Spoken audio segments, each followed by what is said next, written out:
नमस्कार दोस्तों, आज हम एनसीईआरटी क्लास 10 की पॉलिटिकल चैप्टर 3 पढ़ रहे हैं। इसका पार्ट कुछ पढ़ चुके थे और ये बचा हुआ चैप्टर कंप्लीट करके साथ में क्वेश्चन आंसर देखेंगे। आज यहाँ शुरू करते हैं। धर्मनिरपेक्ष शासन। सांप्रदायिकता हमारे देश के लोकतंत्र के लिए एक बड़ी चुनौती रही है। हमारे संविधान निर्माता इस चुनौती के प्रति सचेत थे। इसी कारण उन्होंने धर्मनिरपेक्ष शासन का मॉडल चुना और इसी आधार पर संविधान में अनेक प्रावधान किए गए। इनके बारे में हम पिछले साल पढ़ चुके हैं। भारतीय राज्य ने किसी भी धर्म को राजकीय धर्म के रूप में अंगीकार नहीं किया है। श्रीलंका में बौद्ध धर्म, पाकिस्तान में इस्लाम और इंग्लैंड में ईसाई धर्म का जो दर्जा रहा है, उसके विपरीत भारत का संविधान किसी धर्म को विशेष दर्जा नहीं देता। संविधान सभी नागरिकों समुदायों को किसी भी धर्म का पालन करने, प्रचार करने की इजाज़त देता है। संविधान धर्म के आधार पर किए जाने वाले किसी तरह के भेदभाव को अवैधानिक घोषित करता है। इसके साथ ही संविधान धार्मिक समुदायों में समानता सुनिश्चित करने के लिए शासन को धार्मिक मामलों में दखल देने का अधिकार देता है, जिसे छुआछूत की इजाज़त नहीं देता। इस हिसाब से देखें तो धर्मनिरपेक्षता कुछ पार्टियों या व्यक्तियों की एक विचारधारा पर नहीं है। ये विचार हमारे संविधान की बुनियाद है। सांप्रदायिकता भारत में सिर्फ कुछ लोगों के लिए ही एक खतरा नहीं है, यह भारत की बुनियादी अवधारणा के लिए एक चुनौती है, एक खतरा है। हमारी तरह का धर्मनिरपेक्ष संविधान जरूरी चीज़ है, पर अकेले इसी के बूते सांप्रदायिकता का मुकाबला नहीं किया जा सकता। हमें अपने दैनंदिन जीवन में सांप्रदायिक पूर्वाग्रहों, दुष्प्रभावों का मुकाबला करना होगा तथा धर्म पर आधारित कोलबंदीगत मुकाबला राजनीतिक दायरे में करने की जरूरत है। जाति और राजनीति। हमने राजनीति में सामाजिक विभाजन की दो अभिव्यक्ति देखी। इनमें एक मोटे तौर पर सकारात्मक या लाभदायक है तो दूसरी नकारात्मक या नुकसानदेह। आइए अब अंतिम प्रमुख विभाजन यानी जाति और राजनीति की चर्चा करें। इसके सकारात्मक नकारात्मक दोनों ही पक्ष हैं। जातिगत असमानताएं। लिंग और धर्म पर आधारित विभाजन तो दुनिया भर में है, पर जाति पर आधारित विभाजन सिर्फ भारतीय समाज में देखने को मिलता है। सभी समाजों में कुछ सामाजिक असमानता और एक न एक तरह का श्रम का विभाजन मौजूद होता है। अधिकतर समाजों में पैसा परिवार की पीढ़ी से दूसरी पीढ़ी में जाता है, लेकिन जाति व्यवस्था इसका एक अतिवादी और स्थायी रूप है। अन्य समाजों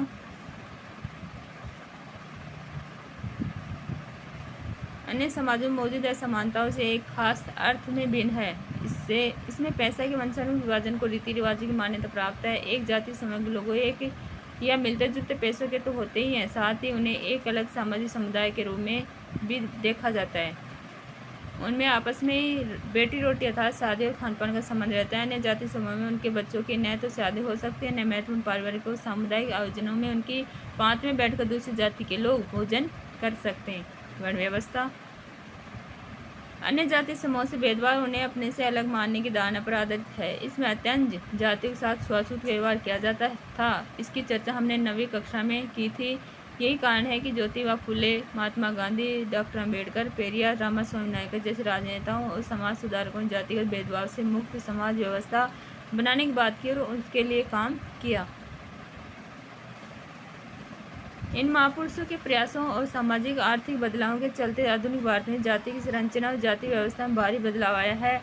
आर्थिक विकास, शहरीकरण, साक्षरता और शिक्षा के विकास, पैसा चुनने की आज़ादी और गाँव में जमींदारी व्यवस्था की कमजोर पड़ने से जाति व्यवस्था के पुराने स्वरूप और वर्ण व्यवस्था पर टिकी मानसिकता में बदलाव आ रहा है। शहरी इलाकों में तब ज़्यादातर इस बात का कोई हिसाब नहीं रखा जाता है कि ट्रेन या बस में आपके साथ कौन बैठा है या रेस्तरां में आपकी मेज पर बैठकर खाना खा रहे हैं आदमी की जाति क्या है। संविधान में किसी भी तरह के जातीय भेदभाव का निषेध। वर्ण व्यवस्था क्या है? जाति समूह का पदानुक्रम जिसमें एक जाति के लोग हर हाल में सामाजिक पायदान में सबसे ऊपर रहेंगे तो किसी अन्य जाति समूह के लोग क्रमागत के रूप में उसके नीचे।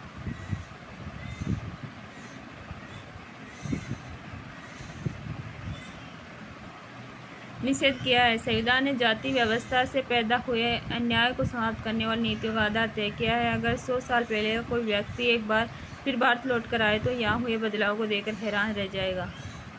बहरहाल समकालीन भारत से जाति प्रथा विदा नहीं हुई है। जाति व्यवस्था के कुछ पुराने पहलू अभी भी बरकरार हैं। अभी भी ज़्यादातर लोग अपनी जाति या कबीले में ही शादी करते हैं। इस पर संवैधानिक प्रावधान के बावजूद छुआछूत की प्रथा अभी पूरी तरह समाप्त नहीं हुई है। जाति व्यवस्था के अंतर्गत सदियों से कुछ समूहों को लाभ की स्थिति में तो कुछ समूहों को दबा कर रखा गया है। इसका प्रभाव सदियों बाद आज तक नजर आता है। जिन जातियों में पहले से ही पढ़ाई लिखाई का चलन मौजूद था और जिनकी शिक्षा पर पकड़ थी, आधुनिक शिक्षा व्यवस्था में भी उन्हीं का बोलबाला है। जिन जातियों को पहले शिक्षा से वंचित रखा जाता था उनके सदस्य अभी भी स्वाभाविक तौर पर पिछड़े हुए हैं। यही कारण है कि शहरी मध्यम वर्ग में अगड़ी अगड़ी जाति के लोगों का अनुपात असामान्य रूप से काफ़ी ज़्यादा है। जाति और आर्थिक हैसियत में काफ़ी निकट का संबंध है। राजनीति में जाति। सांप्रदायिकता की तरह जातिवाद भी इस मान्यता पर आधारित है कि जाति ही सामाजिक समुदाय गठन का एकमात्र आधार है। इस चिंतन पद्धति के अनुसार एक जाति के लोग एक स्वाभाविक सामाजिक समुदाय का निर्माण करते हैं और उनके हित एक जैसे होते हैं तथा दूसरी जाति के लोगों से उनके हितों का कोई मेल नहीं होता, जैसा कि हमने सांप्रदायिकता के मामले में देखा।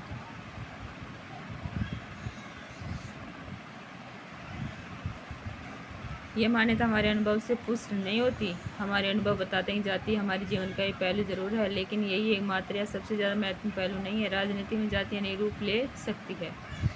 जब पार्टी चुनाव के लिए उम्मीदवारों के नाम तय करती है तो चुनाव क्षेत्र के मतदाताओं की जातियों का हिसाब ध्यान में रखती है ताकि उन्हें चुनाव जीतने के लिए जरूरी वोट मिल जाए। अब जब सरकार का गठन किया जाता है तो राजनीतिक दल इस बात का ध्यान रखते हैं कि उसमें विभिन्न जातियों और कबीलों के लोगों को उचित जगह दी जाए। राजनीतिक पार्टियां और उम्मीदवार समर्थन हासिल करने के लिए जातिगत भावना को उकसाते हैं। कुछ दलों को कुछ जातियों के मददगार और प्रतिनिधि के रूप में देखा जाता है। सार्वभौम व्यवस्था मताधिकार और एक व्यक्ति एक वोट की व्यवस्था ने राजनीतिक दलों को विवश किया है कि वे राजनीतिक समर्थन पाने लोगों को गोलबंद करने के लिए सक्रिय हों। इससे उन जातियों के लोगों में नई चेतना पैदा हुई जिन्हें अभी तक छोटा और नीच माना जाता था। शहरीकरण, ग्रामीण इलाकों से निकलकर लोगों का शहरों में बसना।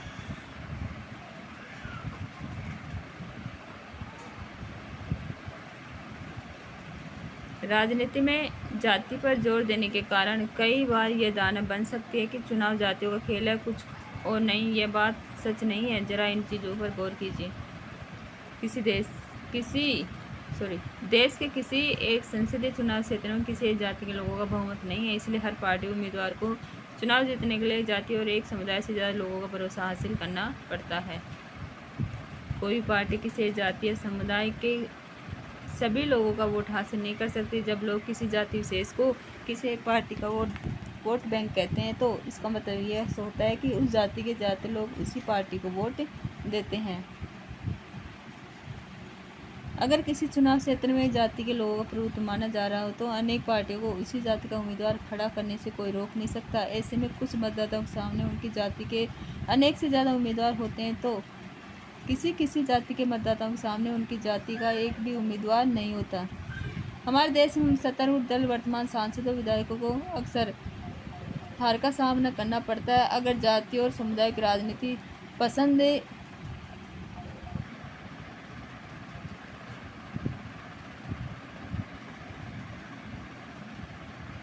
एक ही होती है तो ऐसा संभव नहीं हो पाता।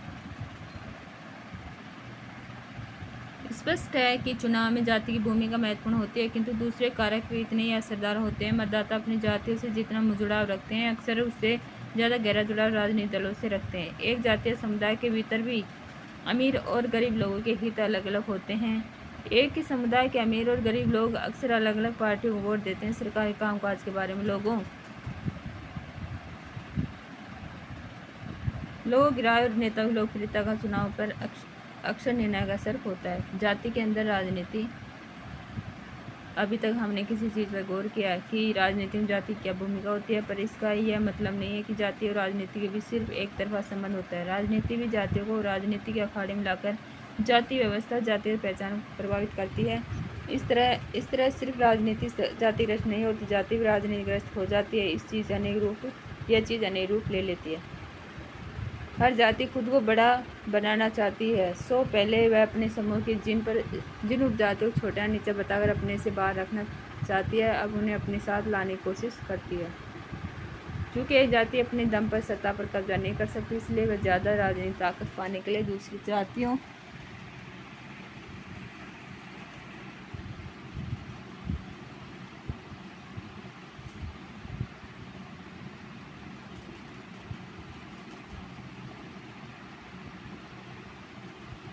जातियों समुदाय को साथ लेने की कोशिश करती है और इस तरह उनके बीच संवाद और मोलतोल होता है। राजनीति में नए किस्म जातिगत गोलबंदी भी हुई है, जैसे अंगड़ा और पिछड़ा। इस प्रकार जाति राजनीति में कई तरह की भूमिकाएं निभाती है और एक तरह से यह चीज़ें दुनिया भर की राजनीति में चलती हैं। दुनिया भर में राजनीतिक पार्टियां वोट पाने के लिए सामाजिक समूह और समुदाय को गोलबंद करने का प्रयास करती हैं। कुछ खास स्थिति में राजनीति में जातिगत विभिन्नताएं और असमानताएं वंचित और कमजोर समुदाय के लिए अपनी बातें आगे बढ़ाने और सत्ता में अपनी हिस्सेदारी मांगने की गुंजाइश ही पैदा करती है। इस अर्थ में जातिगत राजनीति ने दलित और पिछड़ी जाति के लोगों के लिए सत्ता तक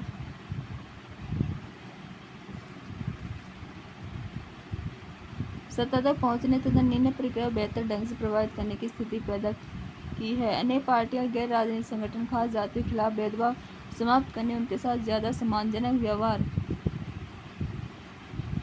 करने, उनके लिए जमीन अवसर उपलब्ध करवाने की मांग को लेकर आंदोलन करते हैं। पर इसके साथ ही यह भी सच है कि सिर्फ जाति पर जोर देना नुकसानदेह हो सकता है, जैसा कि धर्म के मसले से स्पष्ट होता है। सिर्फ जातिगत पहचान पर आधारित राजनीति लोकतंत्र के लिए शुभ नहीं होती। इससे अक्सर गरीबी, विकास, भ्रष्टाचार जैसे ज़्यादा सबसे बड़े मुद्दों से लोगों का ध्यान भी भटकता है। कई बार जातियों और तनाव, टकराव, हिंसा को बढ़ावा देता है।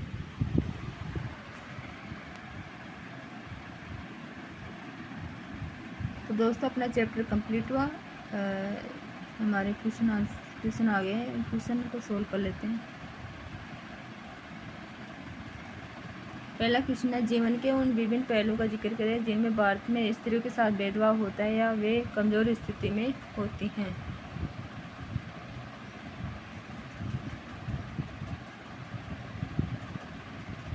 हमारे देश में आज़ादी के बाद से महिलाओं की स्थिति में कुछ सुधार हुआ है, पर वे अभी भी पुरुषों से काफ़ी पीछे हैं। हमारा समाज अभी भी पितृ प्रधान समाज है। औरतों के साथ अभी भी कई तरह के भेदभाव होते हैं।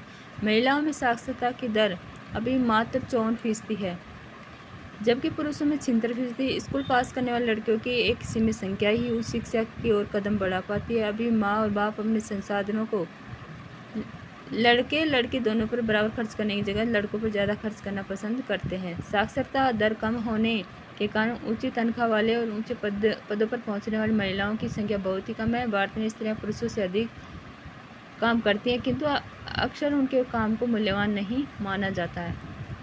काम के हर क्षेत्र में, यानी खेल कूद की दुनिया से लेकर सिनेमा के संसार तक और कल कारखानों से लेकर खेत खलिहानों तक महिलाओं पुरुषों की तुलना में कम मजदूरी मिलती है, भले ही दोनों ने समान काम किया हो। भारत के अनेक हिस्सों में अभी भी लड़की को जन्म लेते ही मार दिया जाता है। अधिकांश परिवार लड़के की चाह रखते हैं। इस कारण लिंग अनुपात गिरकर प्रति 1000 लड़कों पर 927 लड़कियां रह गया है। भारत में सार्वजनिक जीवन में, खासकर राजनीति में, महिलाओं की भूमिका नगण्य ही है। अभी महिलाओं को घर की चार दीवारी के भीतर रखा जाता है। महिलाओं के उत्पीड़न, शोषण और उन पर होने वाली हिंसा की खबरें हमें रोज पढ़ने को मिलते हैं। शहरी इलाकों में महिलाओं के लिए खासतौर से असुरक्षित है। वे अपने घरों में भी सुरक्षित नहीं है, क्योंकि वहाँ भी उन्हें मारपीट झेलनी पड़ती है और घरेलू हिंसा भी झेलनी पड़ती है। ठीक है, नेक्स्ट क्वेश्चन है, विभिन्न तरह की सांप्रदायिक राजनीति का ब्यौरा दे और सबके साथ एक उदाहरण भी दे। सांप्रदायिक राजनीति में अनेक रूप धारण कर सकती हैं। ठीक है, तो सांप्रदायिकता की सबसे आम अभिव्यक्ति रोजमर्रा के जीवन में दिखती है। इनमें धार्मिक पूर्वाग्रह, धार्मिक समुदाय के बारे में बनी बनाई धारणाएं और एक धर्म को दूसरे धर्म से श्रेष्ठ मानने की मान्यताएं शामिल हैं। सांप्रदायिक भावना वाले धार्मिक समुदाय राजनीतिक प्रभुत्व स्थापित करना चाहते हैं। इसके लिए धर्म के आधार पर राजनीतिक दलों का गठन किया जाता है तथा फिर धीरे धीरे धर्म पर आधारित अलग राज्य की मांग करके देश की एकता को नुकसान पहुंचाया जाता है। जैसे भारत में अकाली दल, हिंदू महासभा आदि दल धर्म के आधार पर बनाए गए। धर्म के आधार पर सिखों की खालिस्तान मांग इसका एक उदाहरण है। सांप्रदायिक आधार पर राजनीतिक दलों द्वारा धर्म और राजनीति का मिश्रण किया जाता है। राजनीतिक दलों द्वारा अधिक वोट प्राप्त करने के लिए लोगों की धार्मिक भावनाओं को भड़काया जाता है। जैसे भारत में भारतीय जनता पार्टी धर्म के नाम पर वोट हासिल करने की कोशिश करती है। बाबरी मस्जिद का मुद्दा इसका उदाहरण है। कई बार सांप्रदायिकता सबसे गंदा रूप लेकर संप्रदाय के आधार पर हिंसा, दंगा और नरसंहार कराती है। विभाजन के समय भारत और पाकिस्तान में भयानक सांप्रदायिक दंगे हुए थे। आज़ादी के बाद में बड़े पैमाने पर सांप्रदायिक हिंसा हुई। 1984 के हिंदू सिख दंगे इसका प्रमुख उदाहरण है। थर्ड क्वेश्चन है, बताइए कि भारत में किस तरह अभी भी जातिगत असमानताएं जारी हैं। आधुनिक भारत में जाति की संरचना और जाति व्यवस्था में भारी बदलाव आया है, किंतु फिर भी समकालीन भारत से जाति प्रथा विदा नहीं हुई है। जातिगत असमानताएं कुछ पुराने पहलू अभी बरकरार हैं। अभी भी ज़्यादातर लोग अपनी जाति या कबीले में ही शादी करते हैं। संवैधानिक प्रावधान के बावजूद छुआछूत की प्रथा अभी पूरी तरह समाप्त नहीं हुई है। जाति व्यवस्था के अंतर्गत कुछ जातियां लाभ की स्थिति में रही तथा कुछ को दबा कर रखा गया। ठीक है, इसका प्रभाव आज भी नजर आता है। यानी ऊंची जाति के लोगों की आर्थिक स्थिति सबसे अच्छी है और दलित तथा आदिवासी की आर्थिक स्थिति से सबसे खराब है। हर जाति में गरीब लोग हैं, पर गरीबी रेखा के नीचे जीवन बसर करने वालों में अधिक संख्या निचली जाति के लोगों की है। ऊंची जातियों में गरीबी का प्रतिशत सबसे कम है। आज सभी जातियों में अमीर लोग हैं, पर यहाँ भी ऊंची जाति वालों का अनुपात बहुत ज़्यादा है और निचली जातियों को बहुत कम है। जो जातियाँ पहले से ही शिक्षा के क्षेत्र में आगे थी, आधुनिक शिक्षा व्यवस्था में भी उन्हीं का बोलबाला है। जिन जातियों को पहले शिक्षा से वंचित रखा जाता था, उनके सदस्य अभी पिछड़े हुए हैं। आज भी जाति आर्थिक हैसियत के निर्धारण में बहुत महत्वपूर्ण भूमिका निभाती है, क्योंकि अभी भी जातिगत असमानताएं जारी हैं। फोर्थ क्वेश्चन है, 2 कारण बताइए कि क्यों सिर्फ जाति के आधार पर भारत में चुनावी नतीजे तय नहीं हो सकते।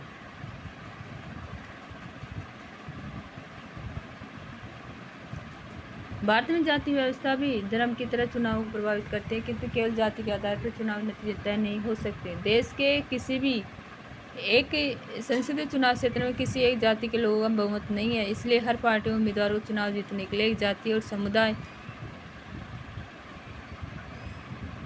किसी एक जाति के लोगों का बहुमत नहीं है, इसलिए हर पार्टी उम्मीदवार चुनाव जीतने के लिए जाति और समुदाय से ज़्यादा लोगों का भरोसा हासिल करना होता है।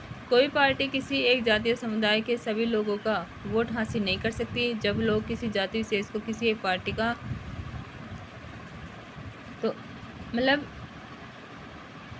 ये कह रहे हैं कि एक पार्टी का वोट बैंक जब लोग किसी जाति विशेष को किसी एक पार्टी का वोट बैंक कहते हैं, तो इसका मतलब यह होता है कि उस जाति के ज़्यादातर लोग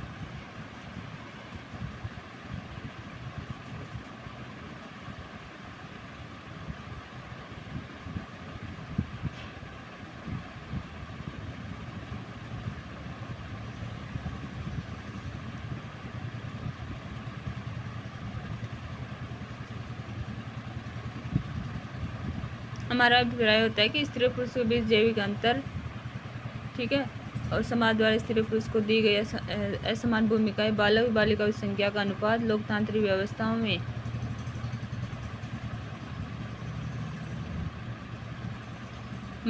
लोकतांत्रिक व्यवस्था में महिलाओं को मतदान का अधिकार न मिलना। ठीक है,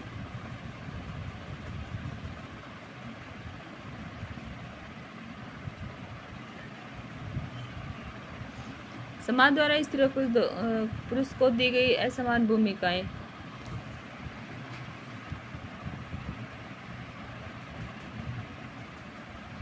फिफ्थ क्वेश्चन देखते हैं, भारत की विधायिकाओं में महिलाओं के प्रतिनिधित्व की स्थिति क्या है।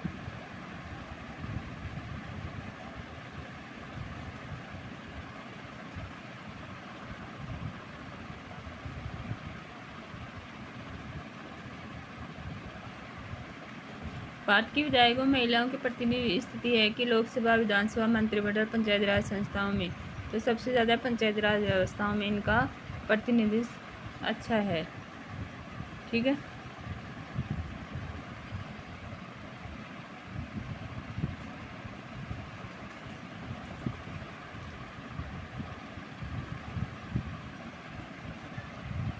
भारत की विधायिकाओं में महिला प्रतिनिधियों का अनुपात बहुत ही कम है। जैसे लोकसभा में महिला सांसदों की संख्या कुल सांसदों की 10% भी नहीं है। राज्य की विधानसभा में उनका प्रतिनिधित्व 5% से भी कम है। इस मामले में भारत दुनिया के अन्य देशों से बहुत नीचे है। भारत अफ्रीका और लैटिन अमेरिका के कई देशों से पीछे है। कभी कभार कोई महिला प्रधानमंत्री या मुख्यमंत्री बन भी जाए तो मंत्रिमंडलों में पुरुषों का ही वर्चस्व रहा है। ठीक है, 6 क्वेश्चन हमारा, किन्हीं 2 प्रावधानों का जिक्र करें जो भारत को धर्मनिरपेक्ष देश बनाते हैं। तो संविधान निर्माताओं ने सांप्रदायिकता से निपटने के लिए भारत के लिए धर्मनिरपेक्ष शासन का मॉडल चुना और इसके लिए संविधान में महत्वपूर्ण प्रावधान किए। भारतीय राज्य ने किसी भी धर्म को राजकीय धर्म के रूप में अंगीकार नहीं किया है। श्रीलंका में बौद्ध धर्म, पाकिस्तान में इस्लाम, इंग्लैंड में ईसाई धर्म का तो जो दर्जा रहा है, उसके विपरीत भारत का संविधान किसी भी धर्म विशेष को बल नहीं देता। ठीक है, संविधान सभी नागरिकों को किसी भी धर्म का पालन करने और प्रचार प्रसार करने की आज़ादी देता है। संविधान धर्म के आधार पर किए जाने वाले किसी तरह के भेदभाव को अवैधानिक घोषित करता है। ठीक है। 7 क्वेश्चन है, जब हम लैंगिक विभाजन की बात करते हैं तो हमारा अभिप्राय होता है, क्या होता है?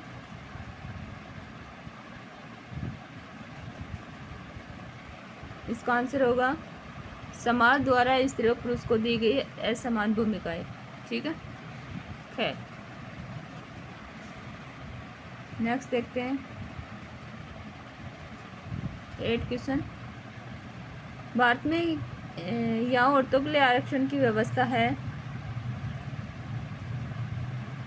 तो इसका आंसर होगा पंचायत राज की संस्थाएं। ठीक है। गए। नेक्स्ट क्वेश्चन है 9th क्वेश्चन। सांप्रदायिक राजनीति के अर्थ संबंधी निम्नलिखित कथनों पर गौर करें। सांप्रदायिक राजनीति इस धारणा पर आधारित है कि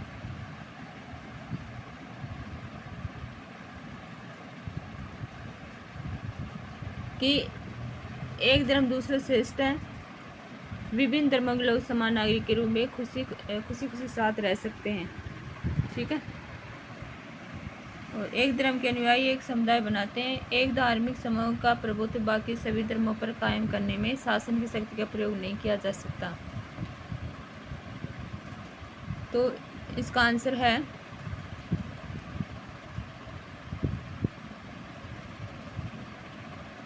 ग। ए और से सही है। ठीक है। ए और से सही है। ठीक है। ग आंसर है इसका। ए और से सही है। पहला एक तो एक धर्म दूसरों से श्रेष्ठ है। ठीक है। और से एक धर्म के अनुयायी एक समुदाय बनाते हैं, तो ये गैस सही है। ठीक है। नेक्स्ट क्वेश्चन है, भारतीय संविधान के बारे में इनमें से कौन सा कथन गलत है? गलत छांटना है हमें। ठीक। तो इसमें क्या है? यह धर्म के आधार पर भेदभाव की मनाही करता है। क्या है? यह धर्म को राज के धर्म बताता है। यह सभी लोगों को कोई भी धर्म मानने की आज़ादी देता है। यह किसी धार्मिक समुदाय में सभी नागरिकों को बराबर का अधिकार देता है। जो ये हक है, एक धर्म को राज के धर्म बताता नहीं, ऐसा नहीं है, ये गलत है। ठीक है। हमारा आंसर है ख। ठीक है। नेक्स्ट है 11 क्वेश्चन। खालिस्तान पर आधारित सामाजिक विभाजन सिर्फ भारत में है, तो इसका आंसर होगा जाति। ठीक है। जाति पर आधारित सामाजिक विभाजन सिर्फ भारत में ही है। नेक्स्ट क्वेश्चन देखते हैं 12 क्वेश्चन। सूची 1 और सूची 2 का मेल कराएं और नीचे दिए कोड के आधार पर सही जवाब खोजें। तो इनको मिलाने की कोशिश करते हैं।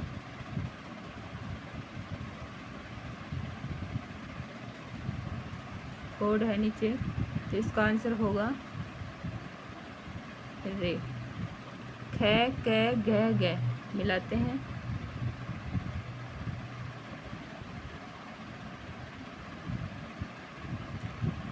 पहला है अधिकारों और अवसरों के मामले में स्त्री और पुरुषों की बराबरी मानने वाला व्यक्ति, तो होगा नारीवादी। ठीक है। धर्म को क्या होगा? नारीवादी।